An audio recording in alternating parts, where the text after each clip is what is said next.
Hi, I'm Richard Rogers, and I absolutely hope that you enjoy today's spiritual message. You know, we at Unity of Phoenix Spiritual Center are committed to helping people live better lives. We're going to provide you tools over and over, spiritual tools that allow you to live your best possible life. And if you want to leave a donation to continue to allow the work that we do to support other people just like you, we say thank you. Thank you for your generosity, because this ministry is committed to making the world a better place. So I want to talk about spiritual guidance, and I want to talk about soul guidance. Because the reality is that your soul knows, right? But the challenge then becomes really trusting God that God knows. Is anybody aware that you might have some trust issues? Right? Does everybody have a fully developed ego that really knows the best way to run your life? Right? And are you the helpful kind that not only knows how to run your life, but you're willing to help others run theirs? Right? Because you got to share all this wisdom, right?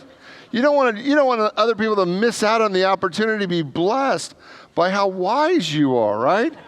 So we have all this wisdom, right?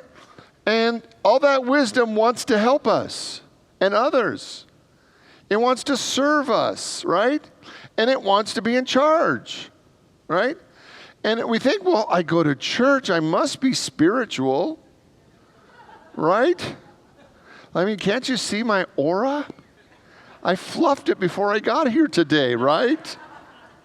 Because everybody needs a good aura fluffing once or twice a day, right?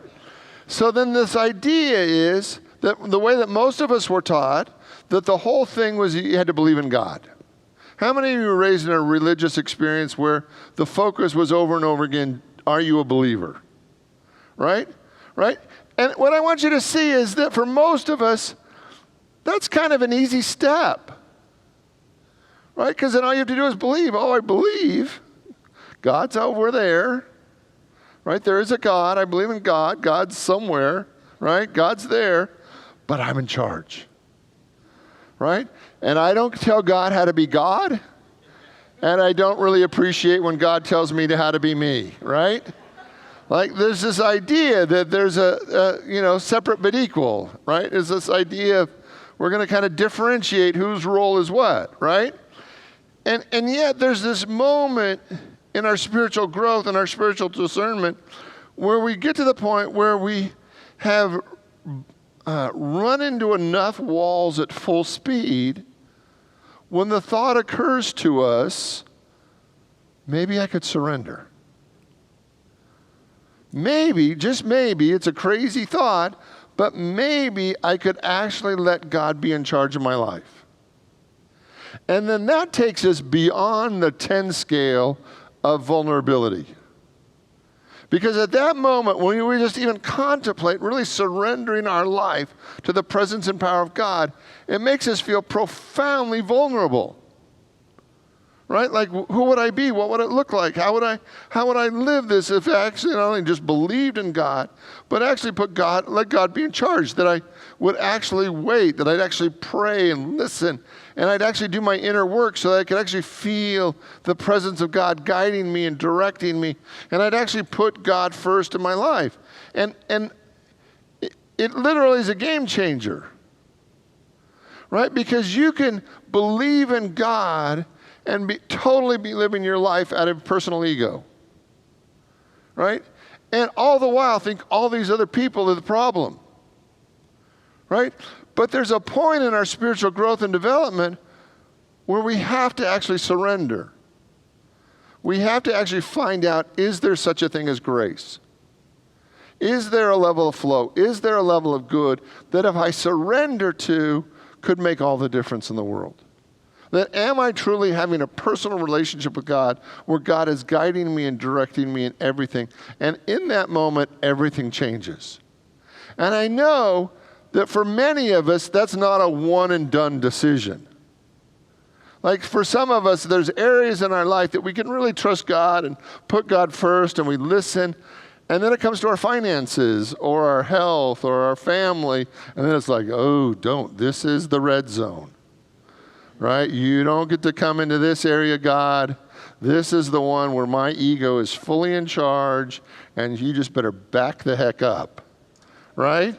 And then what happens is we keep bumping, right? Because our conscious mind can only hold so much, right? That we can only figure so many things out, and that we keep bumping into things, and we keep over and over again experience. But what if there was a greater level of good? And what if I was willing to surrender to that?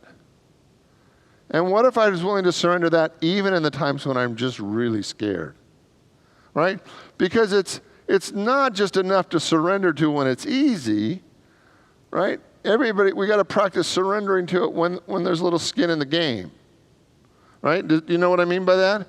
When our loved one or our health or our finances, whatever the thing we hold the dearest to us is on the table, and we're saying, okay, God, I'm even surrendering that. And it's like, okay, now we're playing. Now we're really playing this game. So I want to begin this 2-week series on soul guidance. And I want to talk about it from the macro point of view, the big picture, and I want to talk it from the micro. I want to talk about it from the little picture. And what I mean by the macro, how many people took macroeconomics in college? I loved it. I don't know what happened to me. I walked into economics classes and I found my people. I don't know. I didn't even know that those were my people, but I was a business major and I had to take economics classes, and I walked into economics class and everything just made sense. It was fabulous, right? So I actually got a minor in economics. I never share that because I think it's embarrassing that anybody would actually, because it's an interesting bird that has a degree in economics. I mean, they don't let them out in public, right? Right? So, but it was fascinating to me. It was just absolutely fascinating to me. So we're going to look at the macro this week, and next week we're going to look at the micro. We're going to look at the little details and how do we make hard decisions. So tonight what I want to do is go big picture.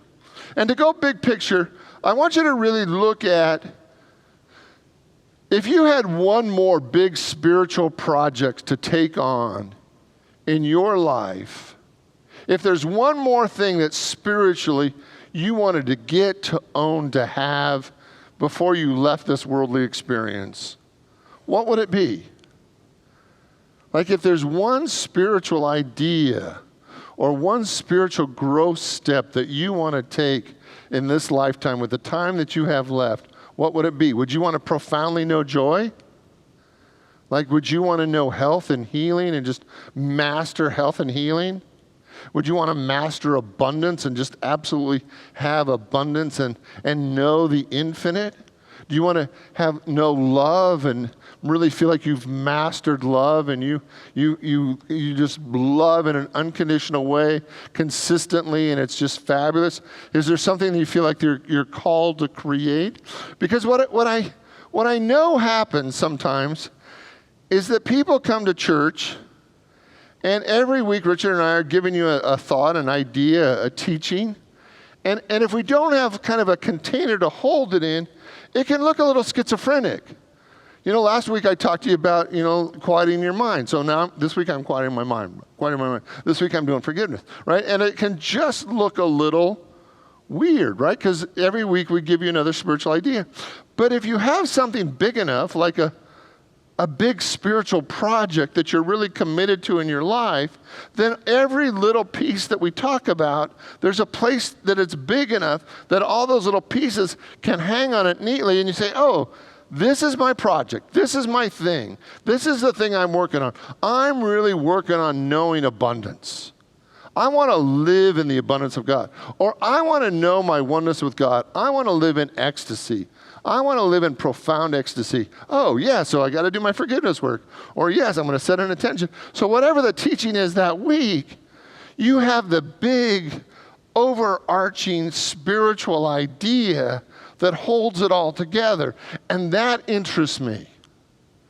Because that's what I want you to have. I want you to know what you're about every day. We used to call that life purpose. you know? But what happens is so many people focused on, well, what's my purpose? What's my purpose? And they got so stressed out about their purpose that we kind of stopped teaching life purpose because it just freaked people out. Because they actually stopped living because they were so focused on their purpose that it wasn't really helpful. But what I want you to know is I want you to have the thing that you're about. Oh, I'm about healing. Or I'm about joy, or I'm about love, or what are you about that is the overarching thing that you want to own before you go? Because there's a reason you came into three-dimensional form. True? There's a reason you came into life. Because there were enough limitations in form that you got to practice the infinite in a finite container. Does that make sense? And in this finite container, you got to see what could you really own out of the infinite? What could you really practice? What could you really live? Now, I look at my own life, right? And for me, one of my first big spiritual projects was to build a ministry. I wanted to build a ministry. I wanted to build a spiritual community, and I knew what I wanted it to look like. I knew what I wanted it to feel like, and I knew that is what I wanted to dedicate my life to. And I went to seminary for 2 years. I went to a small ministry for 3 years, and then I got an opportunity to come here. And this was the canvas. I wanted it. This was what I wanted to be about. I wanted a space that was big enough that we could build a ministry that I felt was profound, that was changing people's lives, and that was active in the community, and I did it. And I take great joy and pride in what this ministry is and what this ministry still is. That this ministry is so alive and it transforms people's lives. And it is amazing. It's wonderful. And I'm so honored to be back here and to be back and to be a part of this ministry again that I just absolutely love. Thank you.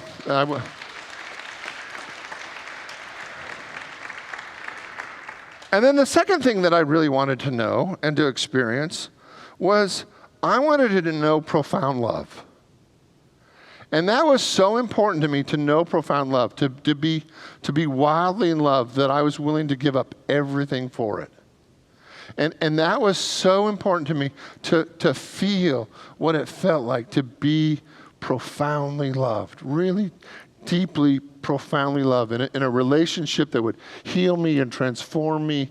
And it was a game changer for me. It changed everything. It changed everything. And it called me out in ways. And those two have been so far my great life experiences, my great life lessons. Those things that really have just profoundly made a difference in my soul. And now I'm looking for what's the third one going to be. And I'm really in a time of prayer and meditation, saying, okay, Spirit, what is the thing? What is the thing that I'm ready to take on for my final act? You know, my life in 3 parts. What's the third one? And I'm in a time of prayer about this. And I really invite you to be in a time of prayer about this, about what the thing is that you want to own with the next phase of your life. Because we can just go through the motions. How many of you can look at times in your life where you were just going through the motions and it was fine, it was nice, right? But it wasn't really intentional. It wasn't really as powerful as it could be. It really wasn't what you were being called to do. It was just kind of oy vey, right? So here's what I want us to look at tonight. I want you to know what your purpose is.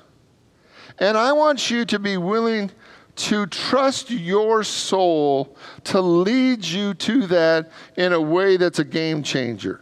And I want to read one of my colleagues, Reverend Greg Barrett, who is now at the Unity of Delray Beach. And I've known Greg literally for 100 years. I've known him since I was a kid. Maybe not 100 years, but close. All right? And it's called The Donkey and the Steer. And, well, let me just read it. When the soul begins to take charge of the personal self, the personality self, it looks at first as if the lower self is getting the better of the relationship. But just wait. Nothing could be further from the truth. My dad was raised in a cattle ranch, and it was in the 20s when there were fewer fences on the trail between the ranch in Shingle Springs, California, and I have no idea where that is, and the summer pasture up at Bartlett Lake near Lake Tahoe. I do know where that is. And along the cattle drive, occasionally, a steer would go astray. And sometimes it would be too difficult to lead the steer out of a particular precarious box canyon. What happened, Dad said, is that they'd lead a donkey up into the canyon and tie it to the steer and then leave. At first, the donkey would get the worst of it. I'm sorry, and I shouldn't laugh at that. I'm sorry, right? Don't call PETA. At first, the donkey would get the worst of that.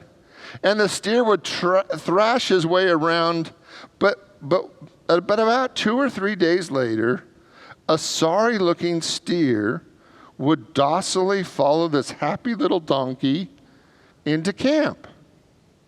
The donkey would have been rewarded with a meal of some of its choice feed. What happened? How could an animal that looks to our eyes several times smaller and weaker than the bigger, powerful-looking steer get the best of it? And what does that have to do with our intention? The steer thinks it knows what it wants.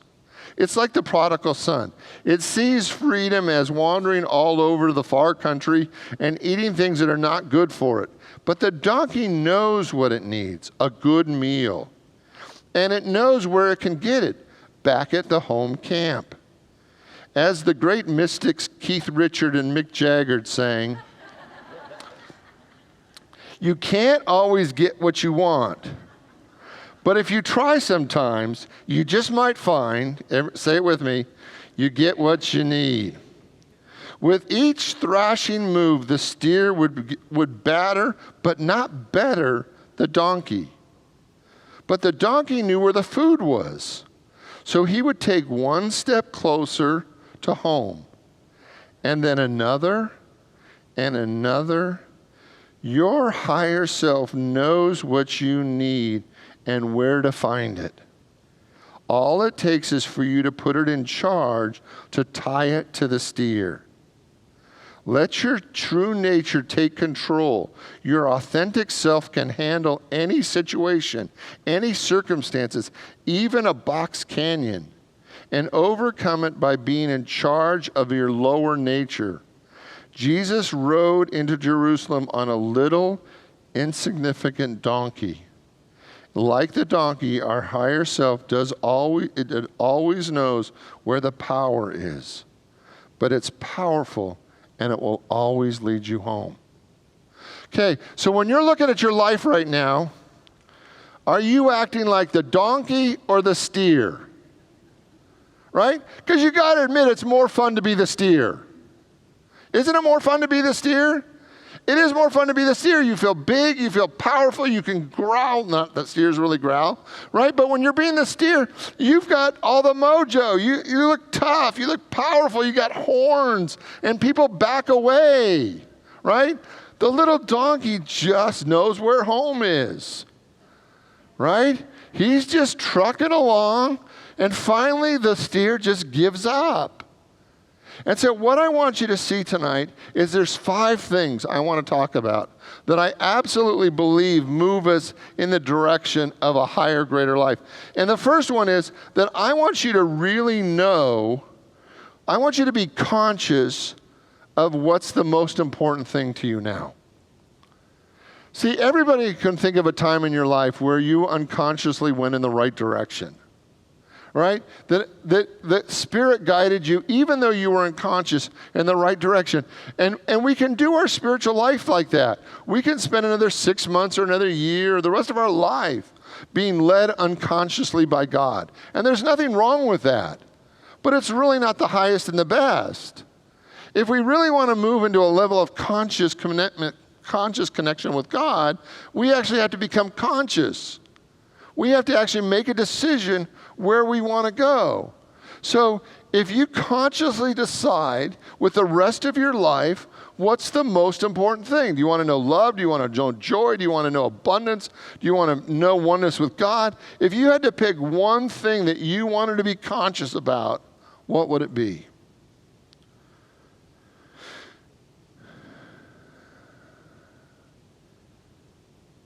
See, the moment we allow ourselves to be conscious, it actually creates the sense of movement. Because now we can see that we are taking steps every day. Even though they may be baby steps, we can take steps in the direction we know we're going to be. So the first one is that we have to know. We have to know where we're going. Two, now this is where it gets weird, or weirder, right? I am that which I desire to be. I am that which I desire to be. Now let me explain this one. Now, for most of the time, when we have a desire, a big desire, say we wanted to be a father or mother or minister or doctor or whatever it is, right? So we take all those steps to move in that direction. And then we get to the point where we actually feel like we are that, right? And so when we take those steps necessary to feel that we are that, right? The reality is that you've already always been that. But you had to take the steps to convince yourself that you are that. Did I lose everybody with that one? Let me try to say it in a different way, okay? So say you wanted to be a Major League Baseball player. I don't know. You got to pick something, right? So you do all this stuff, you go to practice, you learn, and then finally you feel like you've mastered your craft of being a Major League Baseball player, right? But the reality is, from a spiritual point of view, you were always that. And you had to do all these things simply to convince yourself that you were always that. Because your spirit is endowed with every possibility already. And the more that you begin to claim it, the less you have to do to realize your goals and your dreams, because you are that. So if you say to the universe, I want to be prosperous. Now the universe says back at you, you already are, right? The only problem is you don't believe it. You don't think you are that, right? But are you that? Yes. So then you go get a job and you make some money, and then finally you begin to feel, oh, I'm finally prosperous. But was your soul always prosperous? Because is that a quality of God? Yes. So the second step of moving in the direction of your desire is to realize that before you take even one step, you are with that which you desire to be. It's already in you. You just haven't figured that out yet. You just don't believe that yet.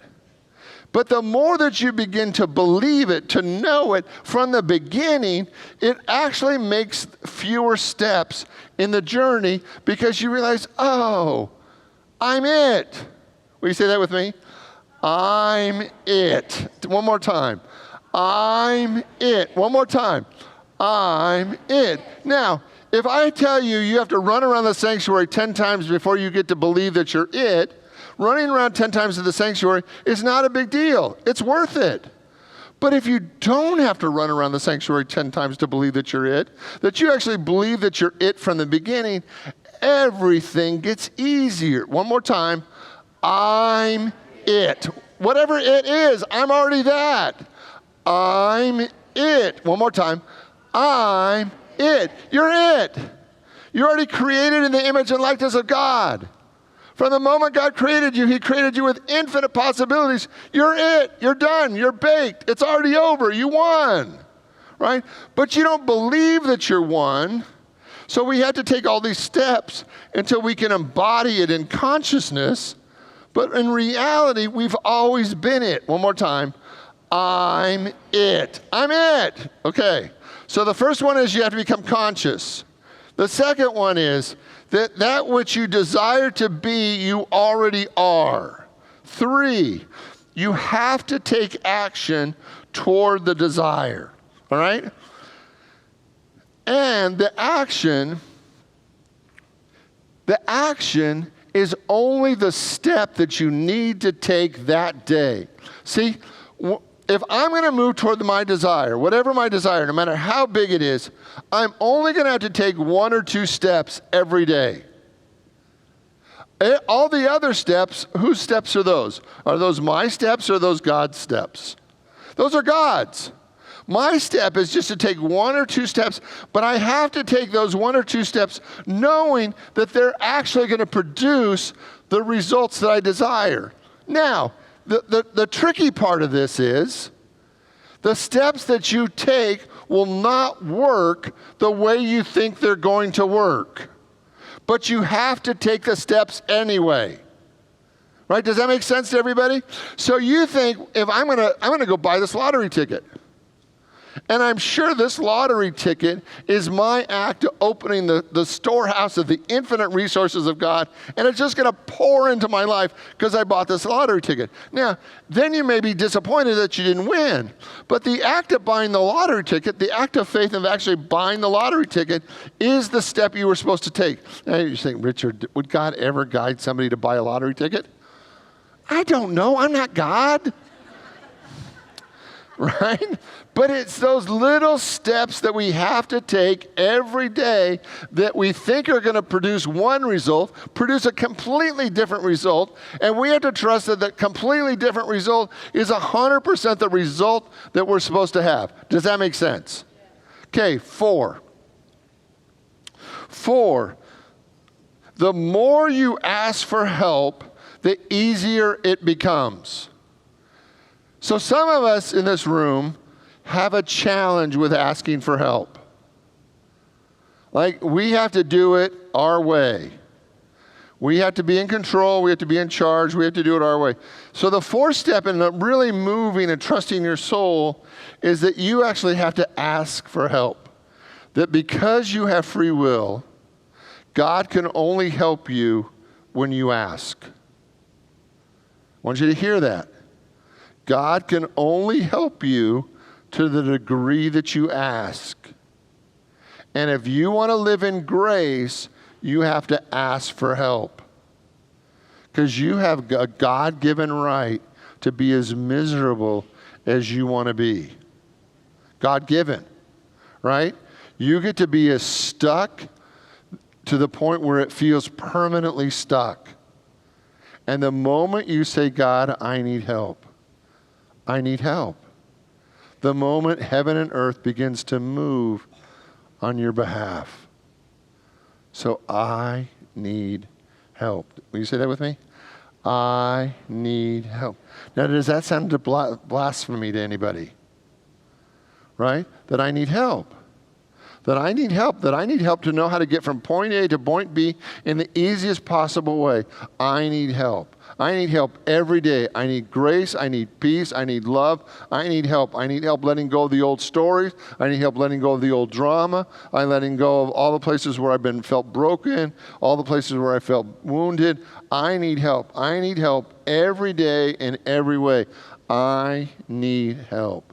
And 5, this is the last one. Does God know? Does God know how to get you to anywhere you want to be? Does God always know how to get you from wherever you are to anywhere you want to be? Does God know? Yes. And does your soul know God? Yes.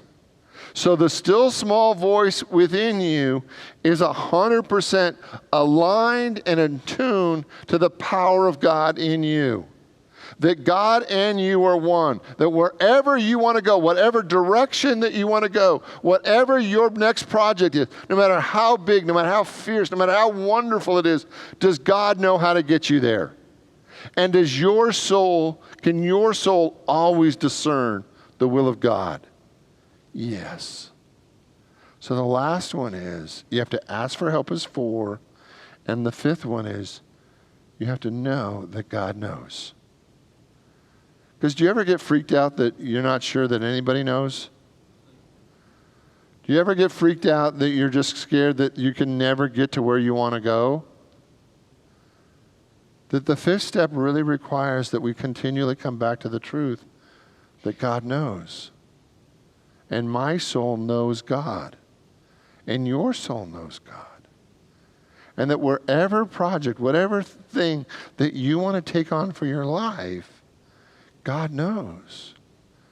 And your soul knows God. And that over and over again, your soul is tuned in. And that when you let your soul drive, everything gets easier. Will you pray with me? I invite you to open your mind, your heart, your soul, right here, right now, to whatever it is that your soul wants to take on next. Whatever project, whatever idea, whatever manifestation. You want to know greater peace or joy or infinite abundance? Do you want to know great love? Do you want to feel and know the abundance that's all around you? That whatever your soul desires, God knows. And today we get really clear with ourselves. That we are willing to take on one big project with what's next. Maybe it's living without fear. Maybe it's living with a level of peace that we've never known before. That tonight, I'm going to invite you to open your mind, your heart, your soul to know what's next for you. The macro level, the big picture. And to let yourself be conscious of truly what your next big spiritual step is. And so it is. Amen.